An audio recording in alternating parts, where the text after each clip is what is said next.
Hello दोस्तों, मैं आपका दोस्त दीपक भारद्वाज आपके लिए लाया एक मनी चैप्टर की क्लास, जिसमें हम मनी से रिलेटेड सारी चीजों को समझेंगे और पूरा चैप्टर आपको क्लियर करेंगे बहुत छोटे में, क्योंकि आपका पेपर आने वाले हैं।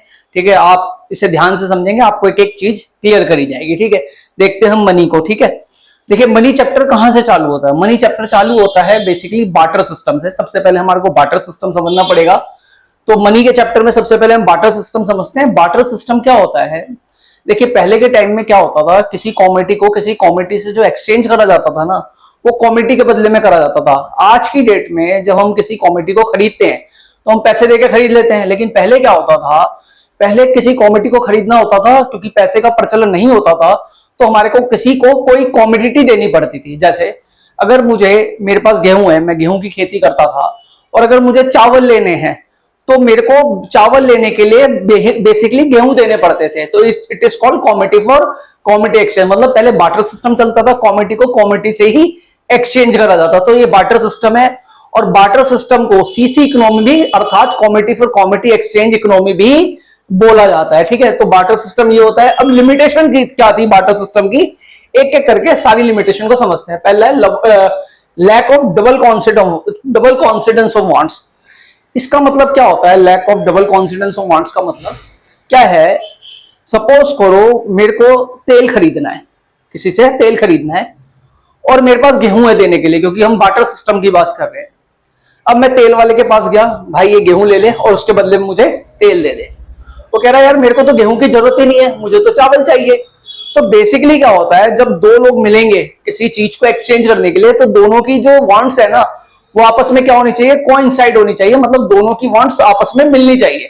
मतलब मैं उसे गेहूं देना चाहता हूं, तो उसे भी, मैं उससे गेहूं देके तेल लेना चाहता हूं, तो उसे भी गेहूं की जरूरत होनी चाहिए। मैं उसे गेहूं देना चाहता हूं, लेकिन वो गेहूं लेना नहीं चाहता, तो वो वांट्स आपस में मर्ज नहीं होगी। ठीक है, दूसरी problem lack of common measure value. इसका मतलब क्या है? देखिए मैं किसी को चावल दे रहा हूं, ठीक है, अब वो मुझे गेहूं दे रहा है, ठीक है, लेकिन उसमें कॉमन मेजर क्या है? बेसिकली उसमें कोई चीज कॉमन ही नहीं होती थी।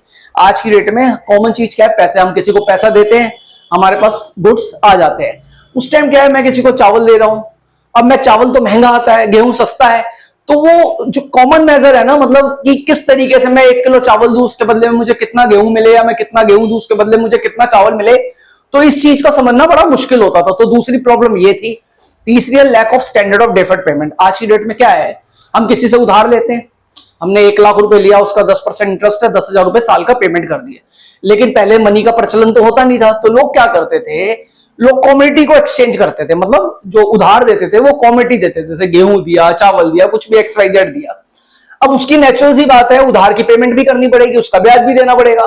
तो पहले ना ये बड़ा मुश्किल होता था कि हम उसको कैसे पेमेंट वापस करें, उसके ऊपर कितना ब्याज है। अब किसी ने मुझे चावल दिए, अब एज ए सेम क्वालिटी का चावल क्या मैं उसे दे सकता हूं? क्या वो सेम क्वालिटी का चावल, या उसके ऊपर इंटरेस्ट के रूप में कितना इंटरेस्ट दूं? तो ये पता करना बार्टर सिस्टम में बड़ा मुश्किल होता था। तो डेफर्ड पेमेंट करना बड़ा मुश्किल होता था। आज की डेट में तो जब मनी का प्रचलन हुआ तो ये बड़ा आसान हो गया। चौथा है लैक ऑफ स्टोर्ड वैल्यू। आज की डेट में आपके पास पैसा होता है, आप उसे तिजोरी में रख लेते हो, बैंक में रख लेते हो, FD करा लेते हो, पोस्ट ऑफिस में रख लेते हो, बहुत सारी चीजें। लेकिन पहले तो मनी का कुछ था ही नहीं, प्रचलन नहीं था। तो आप क्या करते थे, आपके पास पैसे के रूप में क्या होती थी? कॉमोडिटी होती थी। गेहूं हो गया, चावल हो गया, XYZ और भी चीज हो गई।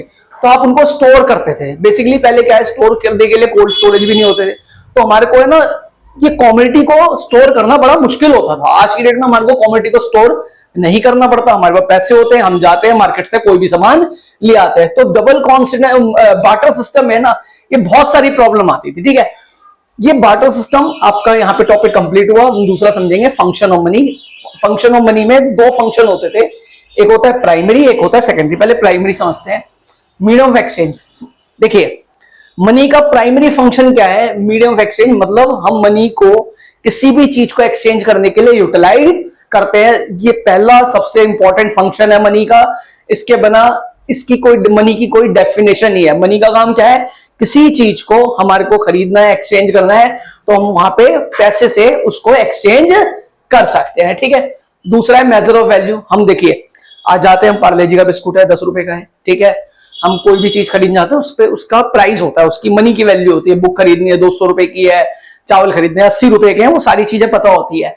ठीक है, तो ये जो इसमें होता था lack of common measure value, अब उसमें चावल देना है, चावल लेना है, उसकी क्या वैल्यू है, क्या है, कुछ नहीं, इस चीज का पता नहीं होता था। आज की डेट में क्या होता है, मनी का क्या फंक्शन है, मनी का ये फंक्शन क्या है कि आप किसी भी चीज की वैल्यू को निकाल सकते हो और उसे मनी के रूप में खरीद सकते हो। ठीक है, अगला है सेकेंडरी फंक्शन। सेकेंडरी फंक्शन है स्टैंडर्ड ऑफ डेफर्ड पेमेंट। देखिए अभी आपको थोड़ी देर पहले डेफर्ड पेमेंट का बताया था कि आप किसी से उधार लेते हो तो उसके बदले में ब्याज और प्रिंसिपल अमाउंट देना पड़ता है। पहले बड़ी दिक्कत होती थी, किसी से चावल लिया उसके बदले में कितना उसे चावल देना पड़ेगा, उसके ऊपर ब्याज कितना देना पड़ेगा। अब मनी के वैल्यूएशन के बाद ये दिक्कत नहीं है। आपने उधार लिया किसी से लाख रुपए, 50,000 रुपए, उसके ऊपर कितना इंटरेस्ट है वो आप दे सकते हो। तो ये मनी, फंक्शन ऑफ मनी या मनी की वजह से ये जो बार्टर सिस्टम में जो भी दिक्कतें आती थी वो धीरे धीरे समाप्त हो गई। स्टोर ऑफ वैल्यू, देखिए जैसे आपने समझा स्टोर ऑफ वैल्यू, हमारे को पहले कॉमोडिटी को स्टोर करना पड़ता था। आज की डेट में हमारे को किसी भी कॉमोडिटी को स्टोर करने की जरूरत नहीं है। हमारे पास पैसा है, हम जाके किसी भी कॉमोडिटी को मार्केट से जब भी हमारे को चाहिए उसे हम तुरंत खरीद सकते हैं। ठीक है, तो आपने क्या देखा, बार्टर सिस्टम समझा, फंक्शन ऑफ मनी समझा, प्राइमरी और सेकेंडरी। अब हम समझते हैं मनी की डेफिनेशन, बेसिकली ये इसी में है। तो क्या है मनी की definition? Is anything which is generally accepted as a mean of exchange. पहली लाइन क्या है, is anything which is generally accepted as a mean of exchange. मतलब मनी की डेफिनेशन में पहला जो है वर्ड या पहली जो लाइन है, इंपॉर्टेंट लाइन है कि मनी क्या है जिससे हम किसी भी कॉमोडिटी को एक्सचेंज कर सकते हैं।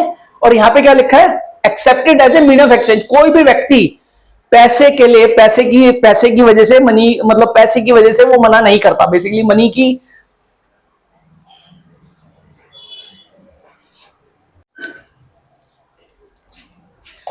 देखिए मनी के बारे में थोड़ा सा और समझते हैं। बेसिकली आम भाषा में मनी को क्या कहते हैं, basically money is what the law says money. Basically हमारे को लीगल टेंडर समझना है पहले, लेकिन उसके पहले हमारे को डेफिनेशन समझनी है। Money is what the law says money. देखिए हम 1 रुपए, 2 रुपए, 10 रुपए, 20 रुपए, 50 रुपए, कई सारे नोट इस्तेमाल करते हैं।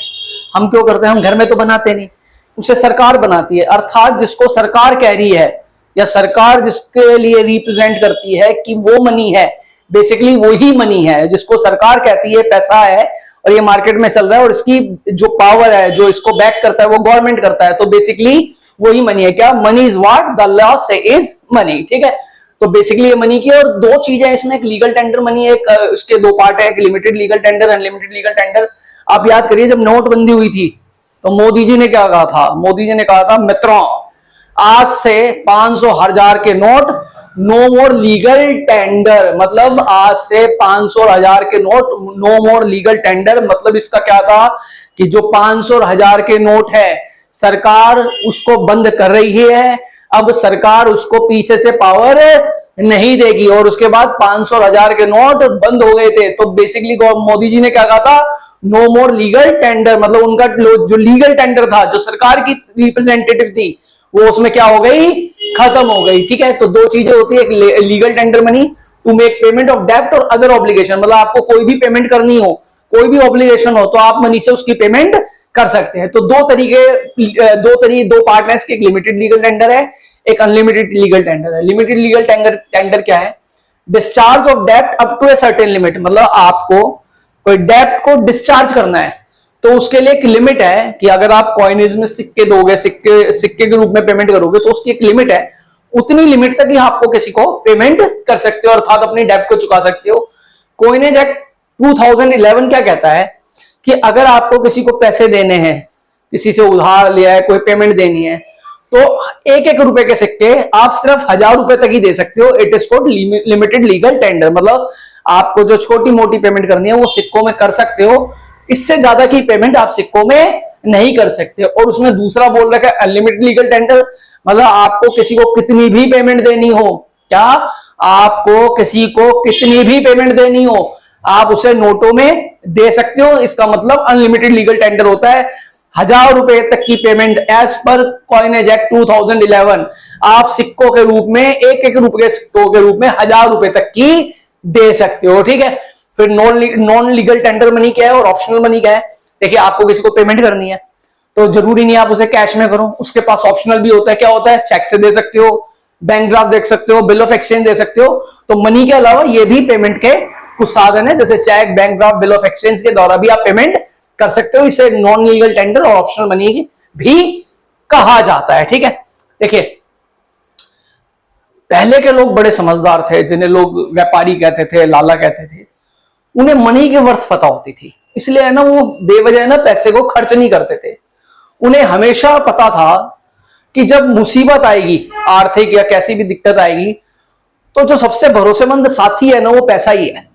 इसलिए पहले के लोग है ना, आप देखोगे पहले आपने कई फिल्में देखी होगी, पहले के लोग वो पैसे को जमीन में गाड़ के रखते थे, भगवान की फोटो होती थी उसके पीछे छुपा के रखते थे। मतलब वो कैसे ना कैसे पैसे को छुपा के रखते थे, कभी भी उसको लोगों के सामने या उल्टा सीधा खर्च नहीं करते थे, क्योंकि उन्हें पता था कि पैसा ही सब कुछ है। जब भी मुसीबत आएगी, किसी भी तरीके की मुसीबत आएगी, तो हमारे हाथ में पैसा होना चाहिए। हमारे पास सबसे ज्यादा पैसा ही काम आएगा, हमारे पास पैसा होना चाहिए। तो पहले के लोग बड़े समझदार थे, उन लोगों ने पैसे की वर्थ को समझा। जो व्यापारी लाला पुराने टाइम के, तो आप देखो वो करोड़पति अरबपति है। तो आप भी पैसे की वर्थ को समझिए, बिना बात की फिजूल खर्ची मत कीजिए।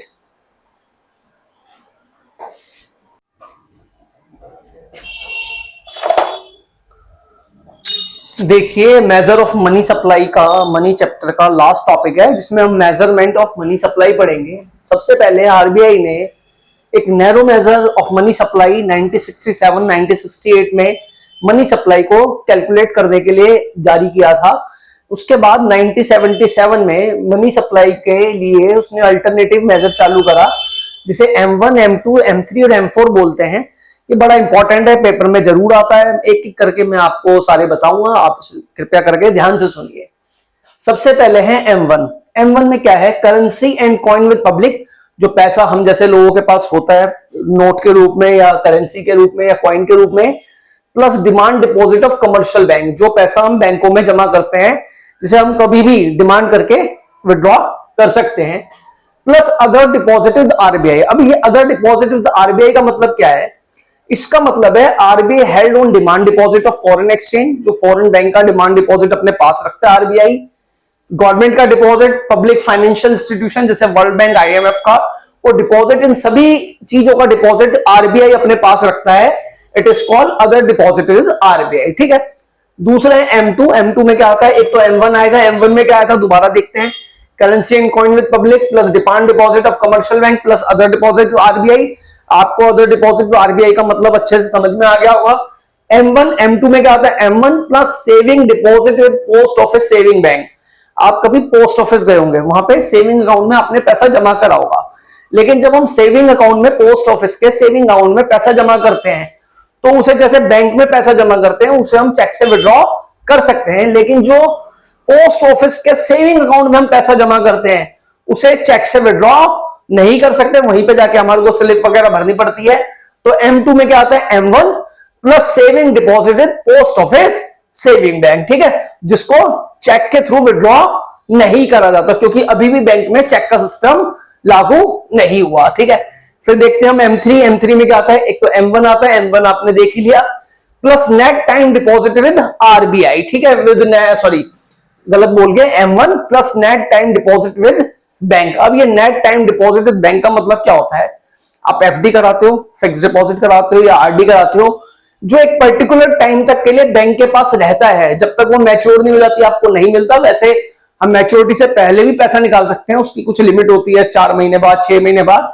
लेकिन जब हम मैच्योरिटी से पहले पैसा निकालते हैं, तो हमारे को उस पर जो इंटरेस्ट मिलना होता है, वो पूरा इंटरेस्ट नहीं मिलता। तो क्या होता है? एक तो M1 आता है, M1 आपने पढ़ लिया, plus net time deposit with bank, जिसमें एफडी और आरडी आते हैं। फिर चौथा है M4, जिसमें M3 आता है, plus total deposit post office saving account. मतलब जितना भी पैसा पोस्ट ऑफिस सेविंग अकाउंट में, एक्सक्लूड एनएससी। एनएससी का मतलब होता है नेशनल सेविंग सर्टिफिकेट। ये इसमें इंक्लूड नहीं होता, इसमें एक्सक्लूड होता है। इस तरीके से मनी नामक अध्याय आपका समाप्त हुआ। आप इसको अच्छे से पढ़िए, पेपर आने वाले हैं। धन्यवाद।